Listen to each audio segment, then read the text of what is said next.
গৌরব ৭১ কর্তৃক আয়োজিত মহান বিজয় দিবস ও সাংস্কৃতিক অনুষ্ঠান হয়ে গেল ২৪ ডিসেম্বর ২০২৪ মঙ্গলবার পূর্ব লন্ডনের এলফোর্ডে।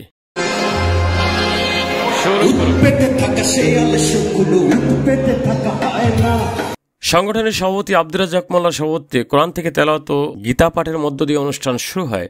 সাধারণ সম্পাদক কবরুল ইসলাম কামাল ও যুগ্ম সাধারণ সম্পাদক কামরুজ্জামান দুলালের পরিচালনায় এ সময় সভায় উপস্থিত ছিলেন বিশেষ অতিথি যুক্তরাজ্য আওয়ামী লীগের সংগ্রামী সাংগঠনিক সম্পাদক জনাব আব্দুল আহাদ চৌধুরী। সভায় বক্তব্য রাখেন সংগঠনের সিনিয়র সহসভাপতি হাকিম সিকদার, সহসভাপতি মুজিবুর রহমান সরকার, ফখরুল ইসলাম, সুইজারল্যান্ড আওয়ামী লীগের সভাপতি নজরুল ইসলাম জামাদার, লন্ডন মহানগর আওয়ামী লীগের সহসভাপতি জনাব শফিউদ্দিন, যুক্তরাজ্য যুবলীগের যুগ্ম সাধারণ সম্পাদক জামাল খান, পর্তুগাল আওয়ামী লীগের প্রতিষ্ঠাতা সভাপতি রাফিকুল্লাহ মুন্সি, মহসিন হাবিব ভুইয়া, শওকত ওসমান, ইতালি বঙ্গবন্ধু পরিষদের সাবেক সভাপতি হাবিবুর রায়হান শহীদ, নিহম যুবলীগের যুগ্ম সাধারণ সম্পাদক জালাল আহমেদ সহ অনেকেই।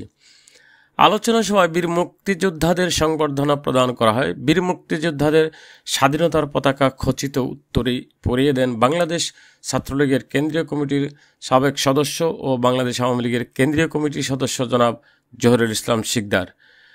অনুষ্ঠানের দ্বিতীয় পর্বে সুলতানা নার্গিস ও আহমদ রাজুর উপস্থাপনায় ছিল মনোজ্ঞ সাংস্কৃতিক অনুষ্ঠান।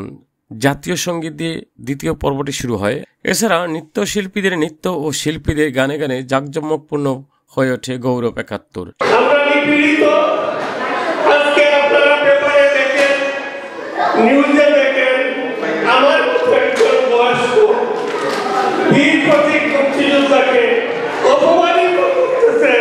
সবশেষে সভায় সংগঠনের সভাপতি জনাব আব্দুর রাজ্জাক মোল্লা সমাপ্তি ঘোষণা করেন। Jahangir Alam Sikdar, 3S TV news.